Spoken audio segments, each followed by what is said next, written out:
मेरा नाम मोहम्मद जमशेद है। मैं ज़करिया स्ट्रीट में रहता हूँ। मुझे एक फ्रेंड ने बताया था जो यहाँ से पहले करा चुके हैं ट्रांसप्लांट।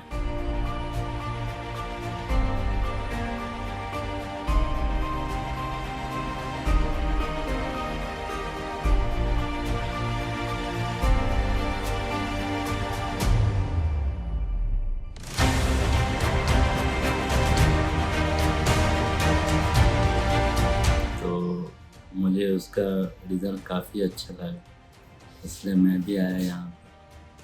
अभी मैंने कराया, देखता हूँ रिज़ल्ट कैसा आता है।